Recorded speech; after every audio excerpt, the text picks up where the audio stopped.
Welcome back to episode 54 of Blurred Summits. Today we are going to be talking about what COVID-19 has taught us, a reflection on an interesting year to say the least. How it's going to run this episode is Hudson behind the camera is going to be asking us some questions, and we are going to reflect on the lessons that we learned.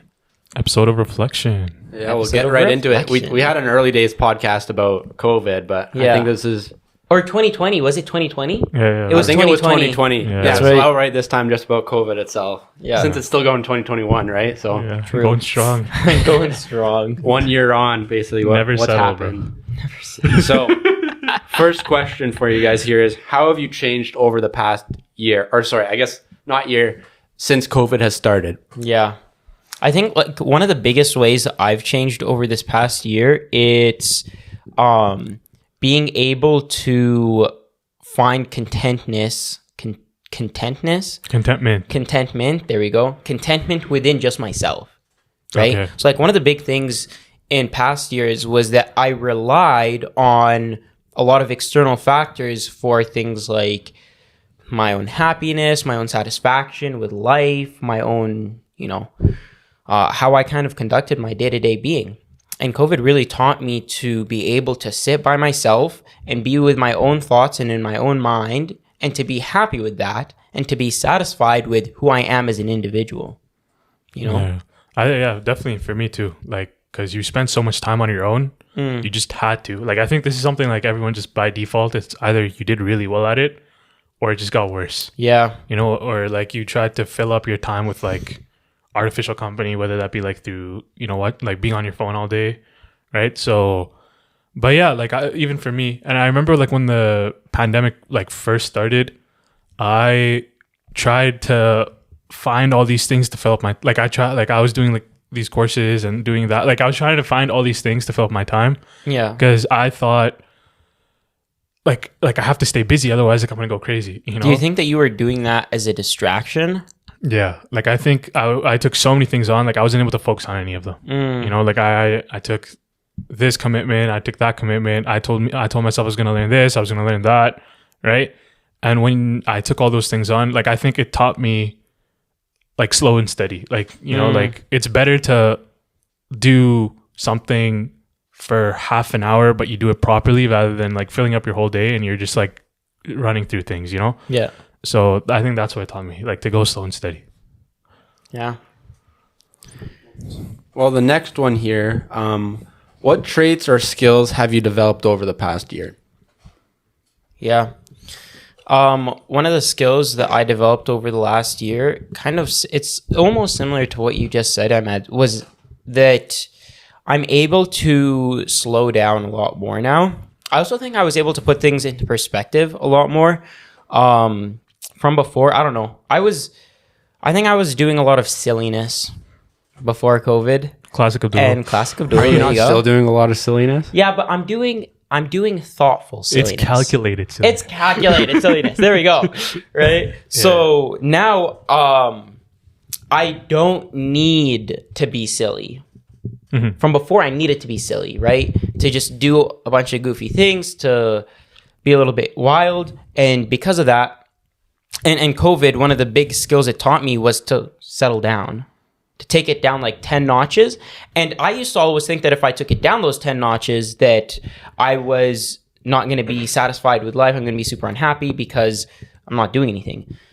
But it turned out that I was super, like, I remember when COVID first started, there was like a weird period. It was like March to maybe May. March to May, COVID was when it first started. Everyone was like stuck in their houses, and it was completely new and novel and all this kind of stuff. And schools had just shifted online, so the professors and the teachers didn't know what they were doing. So it was literally a period where everything shut down, including school. All my responsibilities pretty much vanished into thin air. And I was just kind of left sitting there, and I was like, okay, like, what am I going to do with my day? And during that time, I found a lot of contentment in things that were very simple. Mm-hmm. Things as simple as meditation, or as simple as listening to different talks And during that period, I think during that 2-month period, I've had more self-growth, self-realizations, and came to understand my own identity more in those 2 months than I have in 20 years. Yeah. I think the biggest thing I learned was adaptability. Because like for me, I was supposed to have a class like May 23rd. Yeah. And then the pandemic happens like 10 days before. It's like May 13th, I think. I mean, March. Sorry, the dates were for March. March 23rd, I was supposed to have class. And then the pandemic happens like March 12th or 13th or something like that. It's 10 days before my next class. And like how my program worked was like you do a class for like a month and a half, then you have like a 2-week break. So I was in this 2-week break before my next week and then my next class started. And you know, I had like this whole schedule for like how my life was gonna look. And then all of a sudden they're like, yeah, there's no classes. Yeah. And I'm like, what the heck? And like the biggest thing was like, okay, how do I tell this to my parents? Like, I'm gonna be sitting at home doing nothing, right? But you know, like a couple months later, like things picked up. But like I had to react to, and like it wasn't even just my parents. Like I had to tell myself like this is okay. Like I remember talking to one of my friends about it, and he's like, you know what? Like if you want to feel better about it, like at least everyone in your program is going through the same thing. Like it's not just you. Like you're not the only one left behind. Yeah. Right. But I think the biggest skill that I learned was being able to adapt to things you don't even expect. Yeah. So yeah. There's an interesting thing where, as you kind of mentioned, it's weird because COVID makes you feel like you're extremely alone, but everyone is going through that same experience. Yeah. And usually when experiences are common, then you're not alone. But COVID had a weird, it's like a paradox almost, that you're alone and you're not alone at the same time. Yeah. I mean, it was obviously different for different people, right? Like there's some people who are living on their own. Right? Yeah. And that's obviously a much different experience than, you know, living with your family or living with roommates or whatever. But I think everyone went through this period of, okay, I have my own company now. Yeah. Right? So I think another skill that it taught me is that everything that I need already exists within myself right now. What do you mean by that? So what that means is that I'm not talking about materialistic things. Yeah, I'm talking about like skill, like exactly. Like if we look at what are the basic things that you desire, you know, as a human, you desire happiness, connection, care, meaning, all of these things. And I realized from before I used to think like, okay, happiness is attached to experiences. Yeah. So the experiences are attached to my friends. Therefore, happiness is attached to my friends. You see what I'm saying? Yeah. So the friends go away, the experience goes away, the happiness goes away. What I've come to realize is that, no, it's actually the opposite. It's that happiness already exists within myself, and it will always be there. Like the ability to be happy. No, happiness itself. Okay. And so happiness itself already exists, and because it exists within myself, it manifests itself externally. So when I am happy, then in my outside world, I have friends and people who care for me and stuff like that. When I'm content with myself, then everything on the outside becomes more content as well. Like you have the ability to be happy. Like you can choose to be happy. No. Like I mean, like yeah, you can choose to be happy, of course. You can choose to be happy, but I'm saying like the sauce, it's inside. Okay. Whether you choose to put it out or not is a different story, but it's there. It's there already. You know, a person who's choosing to be unhappy still has happiness within them. Yeah. They're just choosing to not express it. Okay, I see. Right? And so that was like a big realization for me. It's that, truth be told, I could lose everything, and I could lose everything externally, but that doesn't mean that those things, I've lost them internally. Like the things that matter. The things that matter. Yeah. Like the things that give you the most amount of happiness. Exactly. It comes the from inside. things that give me the happiness, the love, the satisfaction, the meaning. Like it was all in your outlook. It was all in Or like my... how you, like, I'm just trying to understand. It's like Yeah, how yeah. you chose to interpret what's going on around you. Right? Yeah, exactly. Okay. You know, to a certain degree, yeah. It's how I decided. And so those things are always going to be within me. And whether I choose to embrace them is the difference between whether they will be expressed or not. Yeah. Like there's those people who like want to be sad, so then they turn on their sad boy playlist. They're like, Yeah. right. So, but like I get what you're saying now, right? Yeah. And I think, yeah, like everyone, they went from like this hustle and bustle of life to now you have to make do with what you have at home, right? And people chose to make do with, like, some people took up different hobbies, right? And that's how they express their happiness. But I think what you're trying to really get at is you don't need to find new things. You just need to look at the things, like look at it from a different perspective. Like Like, okay, this is really what it comes down to, right? It's that if I want to go buy a car, yeah. I'm looking to buy not a Lamborghini.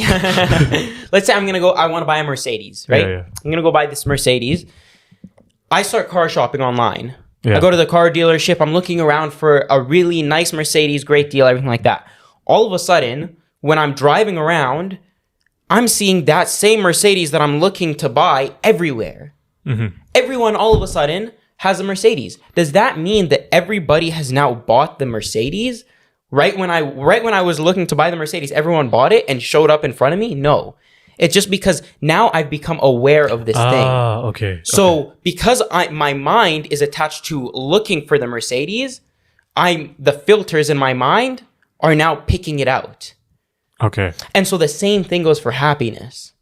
Is that happiness, it's not like when I create the happiness in front of me, the happiness is already there. I'm just becoming aware of it. Okay. Right? So the happiness already exists in yourself. The love already exists in yourself. The meaning already exists. Everything is there. Within yourself, in your outside world, everything is already here. It's good to go at any moment. The real thing is, when are you going to decide to be aware of it? Okay. Right? And so that was a big realization of mine over COVID. It's that realization that everything is already there. Okay. Right? Yeah. So Hudson, what do you think was the biggest thing that like made you, like, biggest thing that you realized you learned in COVID? Well, for me, it was probably just being content with myself. Just being perfectly okay with being at home alone for like weeks, whatever it was at a time, right? Yeah. Obviously, it was definitely tough at the beginning, but as you learn to grow and be stuck with your own thoughts, it's like, you know what? This isn't actually that bad. But it's like, obviously, the first times when you're not really used to it, when you're stuck by yourself, it definitely sucks. It's a struggle. But through just constantly doing it, you'd have to be self-aware, be willing to be like, okay, think with yourself and realize, okay, these things aren't that bad, right? Being by myself isn't that bad. Yeah. Because oftentimes, I think with me, like before COVID, I found myself going out hanging out with friends to just hang out with friends, not really have a purpose and not really enjoy it most of the time. So I think now I've been kind of more picking and choosing when to hang out with friends or how long, like being more insightful and being more aware of like the length of time and who I hang out with. Do you think that it was a moment of realization for you, or was it just like a slow process? I think it was mostly it was a pretty slow process. Slow as in probably over a couple of months, but for a lot of people, I guess that is more change than they'd experienced in a long time. So I'll take it. Like, obviously, I think it was because it was March and April probably wasn't that good because it was like school still, bit of a struggle. And then I think in May to June, I was like, you know what, this isn't too bad. I was starting to work again, so it wasn't too bad in picking and choosing hanging with friends outside. It was like, you know what, sometimes isn't too bad, but everything in moderation, right? Because if you start hanging out with people too much, it kind of loses that value. Like there's obviously, it's good to hang out with people often, like if they're really close friends and stuff, but there obviously comes a point where then it starts to lose its value. It starts to depreciate, right? Yeah. Where each time doesn't have that spark, doesn't have that fire, isn't like, you start to lose the value, right? So then if you're constantly hanging out with these people, your perception of hanging out with those people will decrease the value of those people will decrease because you're hanging out with them so much. And the value of the experiences. Yeah, right? I think the experiences is probably the biggest one, right? Yeah. But that's the stuff you remember. So Exactly. it's like, Everything becomes less memorable. yeah. And that's a really good point because I completely agree. I think I realized the exact same thing as well. It's that when you have really great times all the time, all of a sudden they're not so great anymore. Yeah. They just become mediocre times. Yeah, I think the other thing for me is like, even though I don't really have didn't have many close friends, if you could see I was doing air quotes, close friends. I've definitely tried to trim that down a bit more, right? Because again, the thing is like the value, right? If you have a lot of one thing, the value of each individual thing diminishes. Yeah. So by kind of tightening that circle even more than it already is, the value of each person in that circle then increases drastically. Again, leading to better experiences, knowing that there'll be certain people there for you when you need them and all that sort of thing, right? Yeah, and truth be told is that you don't need a lot of roots to hold a structure up. Those roots just need to be really strong, right? Like sometimes it's weird. You'll look at a house and the load bearing on the house is just on a couple of points. It's not on a million different points. Everything comes down. So long as that piece, that foundation is real solid, then that's all that matters. So the same thing with your friends. If you have 2 or 3 really solid friends, that's way better than having a house made out of straw. Well, at that point, if you have a house like that, there'll be a lot of these necessary points that aren't actually doing anything. Yeah. That's the way to put it. There'll be, in reality, 3 things holding it up, but the rest of them are there for show. Then if you they're ever taking try the and value lean on from them, others. they're out. Yeah. So basically, putting that people, if they're each at their own support, there's 2 or 3 that are really holding it up. But then they're taking the others who are pretending to hold it up, are taking that value and this the perspective that this thing is super helpful away from those 3 and spreading it around those 8, 10, however many it is, right? And what's happening is that as time is progressing compared to back 50 years ago, is that now we have more friends, but less meaningful friends. There was this study I read one time, and it asked people how many meaningful friends they had. And so how they define a meaningful friend is that if this person were to leave your life would be significantly different without them. Right? That you would be a different person without this person in your life. And they found, they were looking at it 20 to 40 years ago. And I think people had 5 to 6 people that they would say, if these people left my life, I would be a different person. They did the study recently and it was 0. The average was 0. Well, I think it's because everyone has so many connections nowadays, they don't think they need an individual. Right? But in the past, they had these tight-knit circles, and that's all they had. And truth be told, maybe we ought to go back to some of the old-time practices in some things versus others. Okay, anyways. To some extent with that's sort of what I try to do with my friend groups. I don't really talk to too many people outside of that close group, but then I think that the value of each person in that group obviously goes way up because of that. I think it's an interesting way to look at it. And you can have a million people that acquaintances, right? But who is your tight-knit circle? You can't be super close with everybody, so you have to kind of pick and choose those, right? And it's not like when you're cutting someone out of your life, it's not like you're being rude or harsh to them. It's because it's so that you can give more time to other people, right? And it's so that you have more meaningful, just like as Hudson said, the value of those people go up. And this is the cycle of life too. This is another thing that I learned because of COVID. COVID taught me a lot of things. Is that just because you parted ways with somebody doesn't mean that it had to be bad, right? It doesn't mean that it had to be a loss. If you don't really talk to someone anymore, you're not really as close as you used to be with them, that's okay, because the cycle of life is just simply that we're on our different paths and these paths diverge, and that's the way that it is. It doesn't have to be bad. You don't have to hold resentment to that person. You don't have to be angry at that person. You just have to kind of accept it. Well, look, I think COVID just made it crystal clear that there are sometimes people that are kind of just coasting along without you really realizing it. So when there's that separation, it's like, oh wait, who are the ones actually kind of keeping in touch, looking to do things like that they can to hang out with people, versus those who are just kind of there just because it was, I guess the word's easy to hang out with that person. Convenient is a better word. Convenient. They're doing it more so out of convenience sake than actually wanting to. I think this made it, like this past year and a bit, has made it crystal clear who was there for convenience and who was there because they really want to be there, right? That is very true. And I think that's why it's not bad to let people go, right? It's like, look, if you happen to part ways a bit, sure, be acquaintances. But clearly, maybe they're not one of those pillars that you have at your house. And so what? It doesn't. It's maybe not they're just a hanging on the wall. Hanging on the wall. You don't put too much strain on a hanging on the wall. You won't hang off of a hanging on the wall.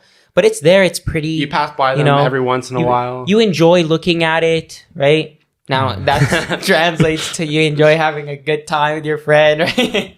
Yeah, but I feel like I was really bad with this, like when we were just coming out of high school, because like a few people were like going away for university. Yeah, and like internally, I was like, why can't this person just go to UFC? Like but like as you're older, like now you realize like that's what was best. Like they're just trying to get the best opportunity, right? And for them, that was the best thing to do.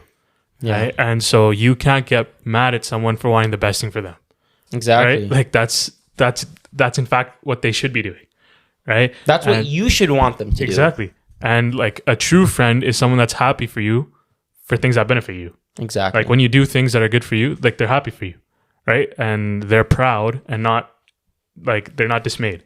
Right? Yeah. So absolutely. Yeah. So have there been any or many negatives that have came from COVID for you guys?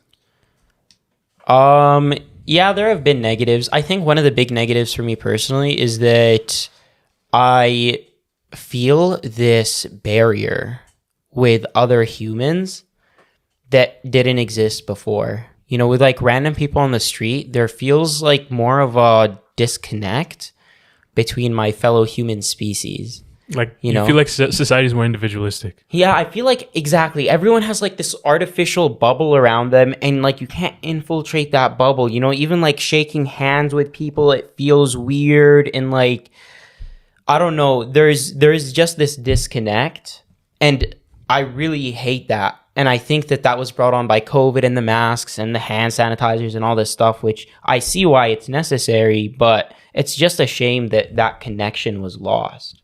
Yeah, and like that reminds me of I don't see people smile anymore. Yeah. Like they might be smiling. I'm not saying that I'm walking past someone on the street, I'm smiling under my mask, they can't tell. Exactly. And when you smile at someone, like it's like it makes them happier, right? Yeah. Even if it's a fake smile, right? Like it just uplifts everyone's mood. But now like if you're in a meeting and like, people are just under your mask, like first of all, you can't gauge their response. Right? Like you don't know how they feel about what you're talking about. Yeah. Right? And so you might think that they're having a horrible time, but underneath their mask, they might be smiling. Exactly. Right? I remember seeing like this TikTok where like this is like the opposite of what I'm talking about, but like she had mastered the fake smile. Yeah. But, like she's like smiling with her eyes, but like she's like super angry underneath the mask. But the point is like now you can't read people's facial expressions. And I think that's something negative too. Just thinking what else has been negative. Obviously the fact that everyone's health is at risk is a big negative. The loss of social experiences at like school and other things like that. That is true. Like there are a lot of things that you just can't experience the same. Going to a restaurant with more than 6 people, right? I mean, sometimes it does help with some things, but it is unfortunate you can't come with big groups of people. Yeah. Sporting events kind of went away. So it definitely, I think in the collective, it had a lot of negatives, but at the individual level, it had a lot of positives. Yeah, I think the biggest, with the schools, the biggest one, right? Because sure, school's probably been way easier being online, but you lose the experience, you lose the actual learning you can get out of doing it in person, right? So it really is a give and take. With the school one, I'd say it's probably a net neutral, in my opinion. You lose kind of the social environment, but you gain the educational side a bit, but it really depends on the person you ask with respect to that. That is true. And yeah, everyone, it's a little bit different. For everyone, it's a little bit. For me, it was definitely just the disconnect, man. And I think that translated in a way for me personally where it was harder to meet new people by nature of it being a pandemic, which is a shame because that's something that I enjoyed doing. That is something that I enjoyed doing, and now I can't do it anymore. Well, yeah, the funny thing with me for the school one is like at the like over the summer and start of this school year, I was probably like, oh no, that sucks. I'm gonna miss out on the social stuff. But this month, I'm like, I don't care. Like, it really doesn't mean anything to me. It's like, oh well, so what? Yeah, I'm not meeting these people. I'm not talking to people. Like, I didn't really talk to people in person anyways. So it's like, what's the difference? I don't have to transport to school. It saves me money. There is a lot of positives to come from being online. But then again, there is a side of things where it's like, look, you don't get to be in person. You can't actually ask questions. It's a lot more difficult to find a meeting with your professor or group projects. But it depends on how you look at it. You can definitely draw a lot of positives, but you can also draw negatives out of it. Yeah. I also feel like I wasn't even a university student this past year, to be honest. It felt too easy to be university.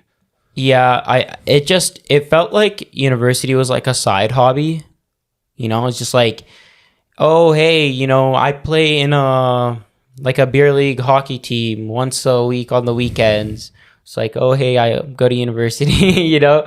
Oh, hey, I have to do that at this test today that I'm yeah, right? Like, it's just this side thing. It's like a little extracurricular. Yeah, which is a shame that that's how it turned out to be. But, you know, what can you do, right? Yeah, fair We're enough. done another year. You take what you're given, basically. Yeah. So, lastly, what are your major takeaways or experiences that have came from COVID over the past or since it started? Major takeaways? Yeah. It's okay for things to take time. Oh my goodness. That's a killer right there, bro. That's a killer. That was so good. Yeah. Say it one more time. It's okay for things to take time. It's okay for things to take time, bro. Yeah. Like, I think everyone, they had this timeline already, like, especially in university, they have this timeline set out for their life. Like, I'm going to graduate 2023 or like, even if your timeline is still on track, like, I'm sure there's some things in your life, whether it might not be academically, but it might be, you know, sports wise, or maybe you had fitness goals or you had this goal or that goal. It's okay for things to take time. It is. Right? And we've really been sold a lie that things shouldn't take time and that you should get them done as soon as possible, right? That you should speed through what you're doing right now because the thing on the other side is worth it enough that you want to get to it. What is that thing? I don't even know. What is that thing? Who knows? You know, my biggest takeaway from COVID is to really ask yourself, what is it that you really desire? You know? And for me, I don't know. Like, this is a question that I'm constantly asking myself because I have no idea. And the issue with not knowing what you desire is that you begin to say that you desire everything. And you can't desire everything because if you desire everything, you'll end up getting nothing, right? And so it's just really asking myself, okay, what is it that I desire? You know, pick out 1, 2, 3 things maximum that you really desire, and then base your entire life around decisions for that desire. I remember, bro, who's the rich guy that owns Dairy Queen? What's Warren Buffett? Dairy King? Yeah. No, but I remember reading this thing that Warren Buffett said, and he was like, write down the 25 things that you want to do in your life. Right? Write down the 25 things that if you were doing them, you would you would want to do them. Right? Whether that's maybe you want to code, maybe you want to play basketball, you want to do this. Then you have to take off 20 of those things. Remove 20 of them. Because you only have time in your life to focus on 5. And if you do those 5 things, you can get real good at them. Exactly. Right? Wow. And so maybe that's something you got to do, Abdul. I know. It really is, bro. I don't know. This question has been bugging me for like the past 2 months. And I just can't seem to come up with a good answer. I don't know. I think when things like are bugging us, I think it's most of the time it's because we're thinking about them passively. Like we're not actively thinking about them. Like we need to take the time out. Like maybe like just schedule half a day, bro, where I think I might schedule an entire weekend. Literally, you know, go out camping, bro. Like I'm serious. That might be something that I actually consider doing. Yeah. No, because like this is something that's why I switched to paramedic, bro. Like to becoming a paramedic is because I told myself that I want to be fulfilled at the end of every day. Like I want to feel like I helped someone out, right? And so that's why I chose to be parent. Like, so you just gotta figure it out. But I don't know, like the sooner you figure it out, the better your time is spent. Yeah, the more clarity that you have. Yeah. Yeah. Absolutely. Anyways, I think we have come to the end of our questions today. I actually have one question that I kind of thought of on the spot. You know, we said that we learned all these skills. Yeah. Right? Do you think we would have learned these skills if COVID hadn't have happened? Right? Yeah. I think maybe eventually. Yeah. Maybe eventually. And I say maybe, a strong maybe. Like, I don't even know if I would have. Maybe I would have been like 30 years old and I came to the same realizations. Yeah. Like, I definitely wouldn't have thought that it's okay for things to take time. Right? Like, that for me, and because that stems from when you compare yourself to others. Right? Like, when you're always comparing yourself, like, oh, this person, you know, they didn't have to take a gap year, or like this person, like, they're killing their fitness goals, or, you know, whatever. Right? But we realize that you're just being unfair to yourself. Yeah. Right? Like, you can't tell a goldfish to climb a tree. Right? Like, we've all heard that saying, right? So I wouldn't have had the time to think about that. Like, I think it takes time for you to realize that. Yeah, I think that I am nowhere near the same kind of person that I was a year ago. For the better. Like, for the better. Be fair. To be honest, like. Yeah, I sincerely apologize to anybody who knew me before. Well, I think the funny thing with that though is it would have been so easy to remain the exact same person over the past year, right? Mm-hmm. Like, I think so. Yeah. I think when we go back to it, we'll realize that there are a lot of people who didn't take advantage of the time they were provided, basically by shielding themselves from the truth of having to think within themselves, somehow finding distractions for this super long time. So they didn't have to have all this introspection and want to look for differences to change. I think it's a big 50-50 where half of the people will be a completely different person for the better, but the other 50 will be the exact same person when COVID ends as it was when they started. Yeah. So like COVID would have either expedited your growth or completely stopped it altogether. Because inevitably with school and stuff being outside, everyone was constantly moving in the same direction, right? So either COVID, like I said, stopped them or basically gave you a big shove in the back. So then you started running forward. And there's probably a sprinkle of people out there that made them like hyper cynical of reality as well. Feel bad for those guys, especially because those guys are moving backwards. Okay, anyways. Thank you guys so much for tuning in to today's episode. If you'd like to catch the full video podcast, you can watch us on YouTube. The full audio podcast is out on all platforms. Be sure to follow us on Instagram and think of one friend who you think could benefit from the information that we shared today and share this podcast with them. Thank you.